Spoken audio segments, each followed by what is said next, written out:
O planeta Terra abriga uma dimensão de água, sendo 97,5% água salgada e apenas 2,5% água doce, sendo essenciais para a vida na Terra. Das marés à profundidade dos oceanos, a água molda paisagens, sustenta a vida e regula o clima. Neste documentário, vamos compreender a importância de ecossistemas marinhos e costeiros, desvendando suas relações ecológicas e a vital importância que representam para toda a vida na Terra.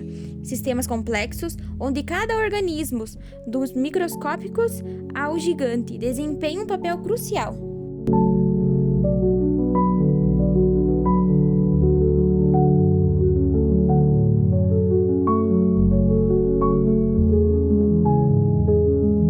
Ecossistemas marinhos são aqueles com alto teor de sal, encontrados em áreas entre continentes e ao redor das ilhas. O oceano é dividido em diferentes zonas, cada uma com um habitat distinto.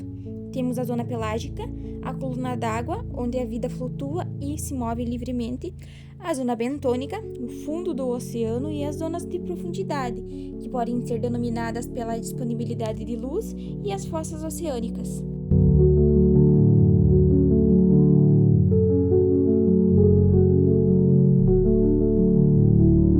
No oceano, a vida é regida por condições ambientais específicas. A pressão, por exemplo, aumenta drasticamente à medida que descemos, mudando a fisiologia de cada animal presente neste ambiente. A iluminação é outro fator crucial. A luz solar penetra nas camadas mais superficiais, criando zonas de intensa atividade fotossintética e um vasto reino de escuridão mais abaixo.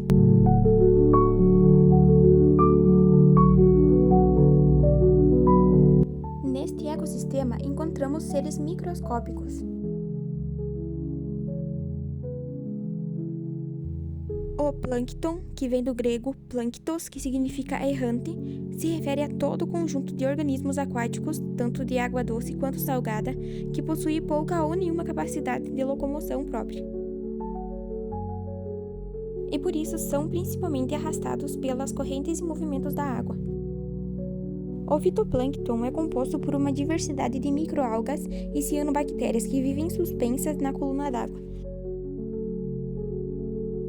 São autótrofas e fotossintetizantes, produtores, sendo muito importantes na cadeia alimentar.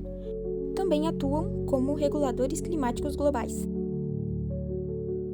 Já o zooplâncton são conjuntos de organismos consumidores heterótrofos microscópicos. São divididos em holoplâncton, organismos que passam a vida toda como zooplâncton, como por exemplo os copépodes, crustáceos e protozoários.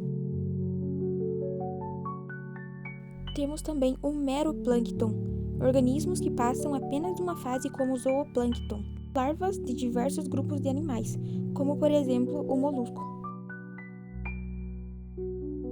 A bioluminescência é um fenômeno fascinante em que estes pequenos seres vivos produzem sua própria luz, através de uma reação química em seus corpos. Além desses microscópicos seres, temos as macroalgas, algas que conseguimos ver a olho nu, são como plantas no fundo do mar. Elas são diversas em formas, tamanhos e cores, e não possuem raízes, caules e folhas verdadeiras como as plantas terrestres, mas estruturas que desempenham um papel semelhante. Podem ser encontradas em águas costeiras, rasas e iluminadas, onde consigam se fixar a substratos rochosos ou arenosos, ajudando a estabilizar o fundo do mar, prevenindo a erosão. Realizam fotossíntese e são a base da cadeia alimentar em seu habitat. Podemos citar as algas verdes, algas pardas e as algas vermelhas. São utilizadas em diversas indústrias, como fertilizantes, produtos farmacêuticos, alimento e cosméticos.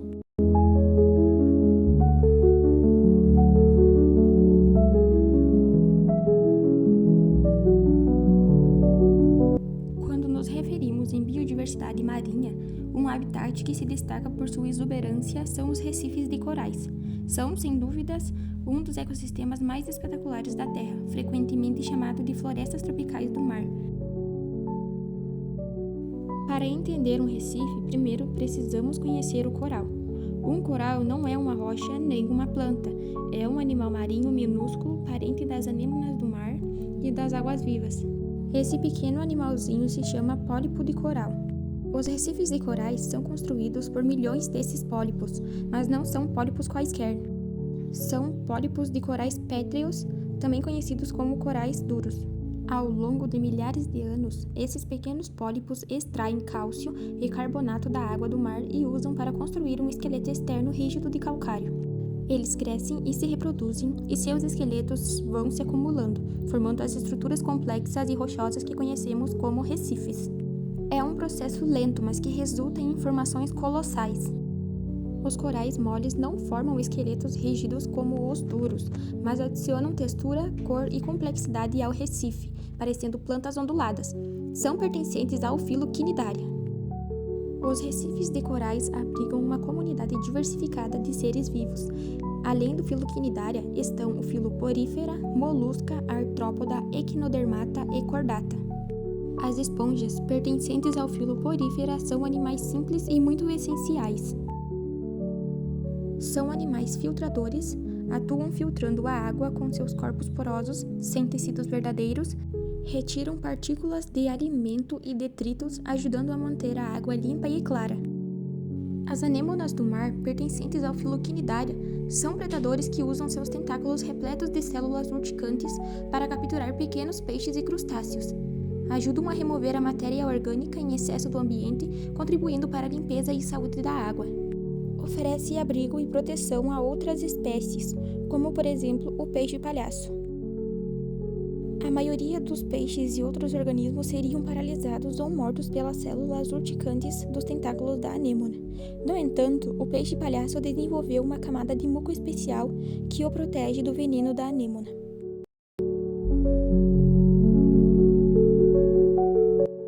Os artrópodes possuem o maior número de espécies do reino animal.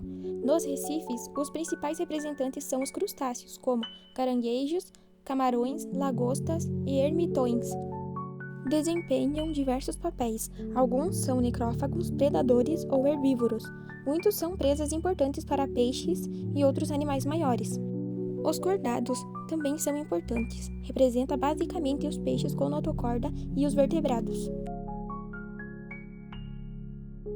Além desses incríveis seres vivos, o ecossistema marinho também abriga os gigantes dos oceanos. Vamos mergulhar em dois grupos de animais marinhos que desempenham papéis ecológicos cruciais: os tubarões e os mamíferos marinhos.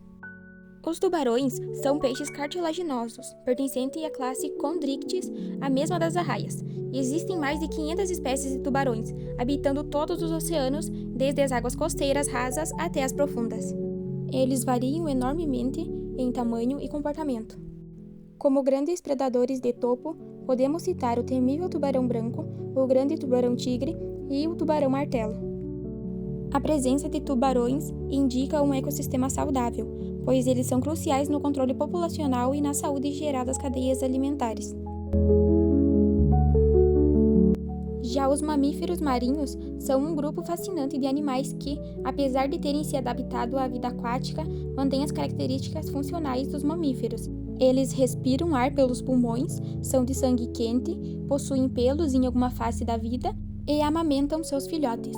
Eles são divididos em alguns grupos principais: os cetáceos, que incluem as importantes baleias, como a jubarte e a azul, e os inteligentes golfinhos e botos. Os penípedes, como as focas, leões marinhos e morsas, os sirêneos, representados pelo peixe-boi, e os carnívoros marinhos, como o urso polar e as ágeis lontras marinhas. Mamíferos marinhos são indicadores da saúde do oceano e desempenham diversos papéis cruciais, como a regulação de população de suas presas, atuando como engenheiros do ecossistema ao influenciar a estrutura de habitat e contribuindo para o ciclo de nutrientes nos oceanos. Toda essa diversidade de vida nos oceanos está interligada em complexas cadeias alimentares e relações ecológicas. A energia flui de um organismo para o outro em um ciclo contínuo, onde cada ser depende do outro. As relações ecológicas descrevem como as espécies se influenciam mutuamente. O mutualismo é uma parceria onde ambos se beneficiam. Por exemplo, o peixe-palhaço com a anêmona do mar, onde o peixe encontra abrigo seguro contra predadores e a anêmona a limpeza e proteção indireta. Além do fascinante ecossistema marinho, vamos falar sobre o ecossistema costeiro. Áreas de transição ao longo das ilhas de costa, moldadas por marés, ondas, salinidade e rios. As relações ecológicas são a base da vida nesse ecossistema, conectando cada organismo.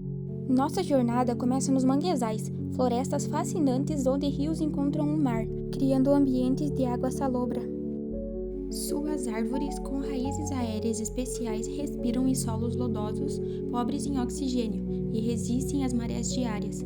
Manguezais são berçários essenciais para a vida marinha, oferecendo abrigo e alimento para jovens peixes, moluscos e crustáceos que, em sua vez, são presas para outros animais maiores. Além disso, as raízes dos mangues atuam como filtros naturais, purificando a água antes que ela chegue ao mar aberto.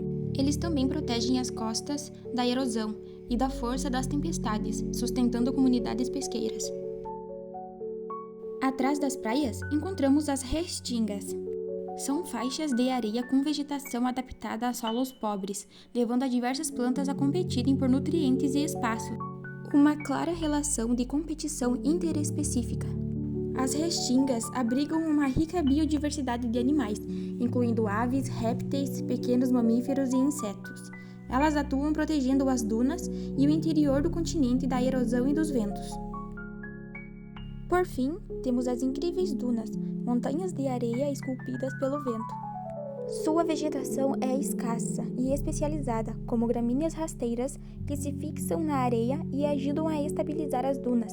Essa relação entre a vegetação e a duna é um tipo de protocooperação, onde a planta se beneficia do substrato e a duna da estabilização.